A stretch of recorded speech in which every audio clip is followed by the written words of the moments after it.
Good night. Omar. How's Julia? Okay, thanks here. Look, calm, happy, grateful to God. Another day we're almost done because we're a few hours away. We're talking about what time is it on Sunday? It's 8:10. 8:22 Sindhira PM. Good night, good evening. Good morning to those who are listening to us or watching us. This is the first episode of our thoughts and experiences. This is what happens in our lives. Sure, yes. A great example will you give us who has experience in this? Okay. What would you like to talk about today, Don Claudio? Well, notice that the truth, I believe everyone. Half of the time God has had with everyone. Well, God has mercy on each of us and has given us the opportunity to experience certain things in life. We all have our own experiences. We can share, we can participate, we can contribute to our neighbors in some way, which is what we are called. Love our neighbor, first and foremost, love God. Things. And to our neighbors, as to ourselves, God's word says today we are going to be talking about what forgiveness is. Hey. In general, we've all had a lot of experiences. In the pilot we recorded earlier, we were talking about forgiving others, forgiving people who offended us, people who crossed the line. Say in our lives, Han has crossed the line and touched our feelings. They've touched us in some way, psychologically, physically. Maybe we've been physically or emotionally assaulted. And this is generally going. It may be. Parents could be, brothers, best friends, couples, anyone, neighbors. As we talk, how important it is to think and talk about what forgiveness is. What does that mean to you in general? What would it mean to forgive? For me, it means not holding back any resentment or not holding back anything that happened to you in the past so that you can continue your present life and not affect your future. Leave yesterday behind, live in the present, and let the future come. To me, that's forgiveness. Forgiveness is accepting what is in the present. And sorry. Have you ever felt like forgiving someone who did something to you? Yeah. You release loads. I think forgiveness helps you release your burden, release your guilt. Even because when I don't forgive me, in my opinion, you are stressed, you have too many things that you don't let go of.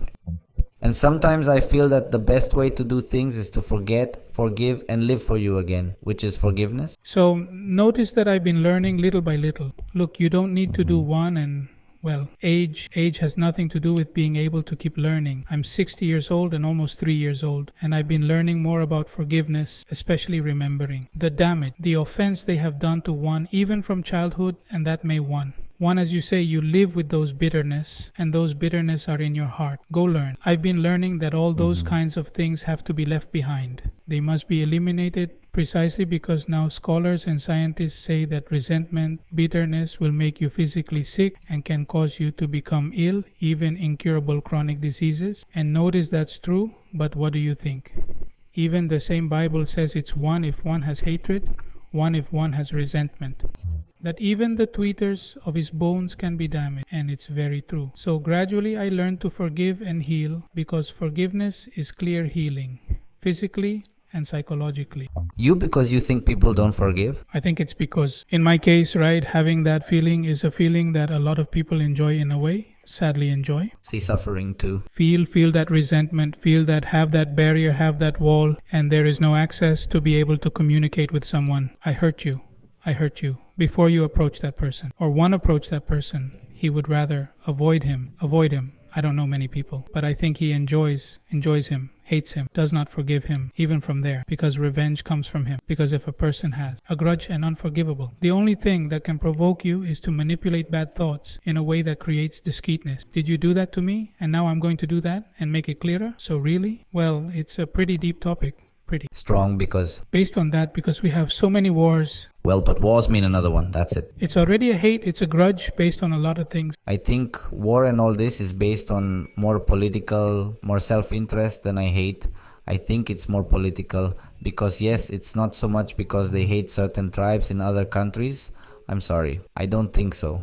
I feel like it's more like it is estimated that this will happen so that people will not be able to go beyond themselves but generally forgive me. I feel like the first step would be like assimilating things, assimilating and accepting what you're going through, and that. And if the other person did something to you, I mean, you have to assimilate the result of what they gave you so you can forgive good or bad, because people give you good and give you bad. Yeah, they understand me. I mean, but in the end, You have to forgive even the bad and the good they did. You have to assimilate and accept and let go of things. Because as you say, it's scientifically proven. For example, appendicitis knows that that's part of it. A disease that gives so much courage, so much stress, so much. What does it affect women and men? Do they have a name? A different name for men? How? It's all. It was me, because an acquaintance operated on her appendix and we came to the conclusion that it was so hateful that she hated it. I said, you have to let go, you have to accept what you're going through. If you don't like what you're going through, forgive and change the page of the book. Because many people are always stuck with the same problem and don't come forward for the same thing. Because it's hard to forgive. It's hard for everyone. It's happened to me in my personal life. It's hard to forgive certain people for so much damage they've done, But with faith and all this part of the church and God, I've learned that you have to let go. You have to let things flow. And forgiveness is like it's a trade-off. You know that you forgive the other person and you will receive peace. And peace of mind is worth too much. Of course. And notice that, in fact, the issue of forgiveness, as I said, I have been learning bit by bit. I try to practice more and more about what forgiveness is, because I realized that when I forgot, I was forgiving certain events. In the past, I have felt better, and I have suffered from type 2 diabetes. It was good and bad many years ago. More than 20 years ago, I was diagnosed with diabetes. And I've been learning lately that stress, all those kinds of things at one, also affect your sugar levels. What do you think? I was almost on insulin, but for about 2.5 years, God has been helping me a lot about everything that is my health. As a result, even the same uninjected medication has been reduced by more than half, because God has been helping me a lot in forgiveness, improvement, practice. But everything is based on what the Bible teaches about Jesus' forgiveness. When Jesus, Peter, I think he said to him, Lord, he said to him, I have to forgive him 7 times. He said to him. He didn't say to him. Why the 7th? The 7th is pretty much in the Bible. Look, what's going on is that in the Bible, as far as I know, it appears as one of the commandments of the Jewish law, that Moses put them in the commandments, that he had to forgive 7 times, among so many commandments that there are or have them. 7 times. Then the Pharisees or the religious of that time said, I forgive 7 times. But says, I tell you, no, Jesus always comes out of the other side in a completely exaggerated way, I can say. He said, this was said to be 7 times, but you're going to have to forgive 7 times, 70 times 7 instead of 770 times 7. 77, no? Well, it's 490. Or 70 times 7. 70 times 7.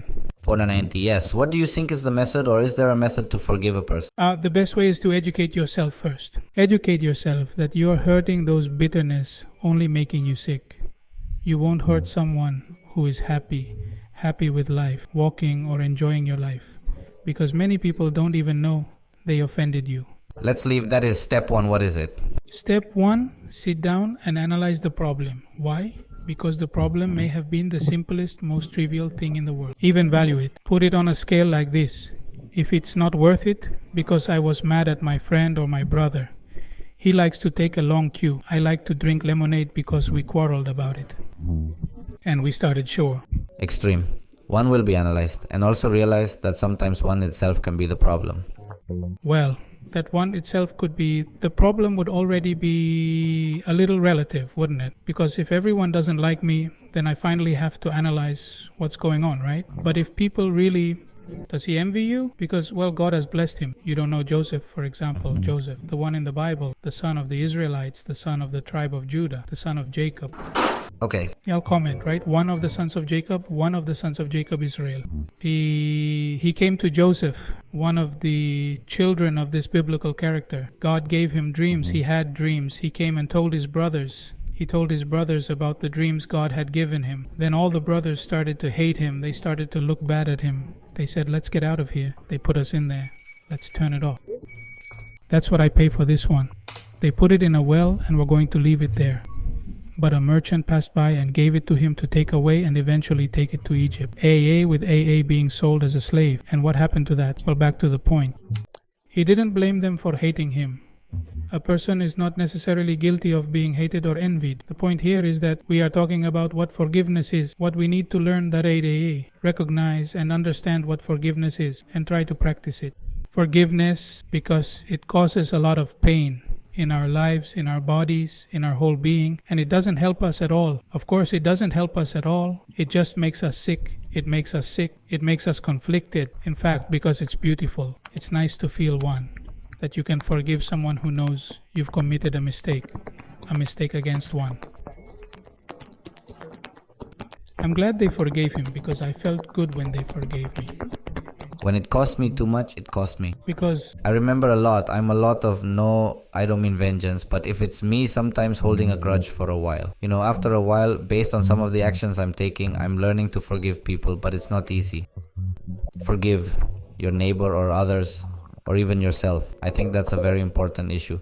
Forgiving yourself, because sometimes we feel guilty about events or actions that have happened in our lives. So for our own actions in the past, I feel that this is also a point of forgiveness for ourselves. Things sometimes don't work out the way you want them to. Even your neighbor won't be what you really want, and they won't give you what you really need. Oh, that kind of thing, and you have to accept and forgive. So we both agree that the first step would be to accept.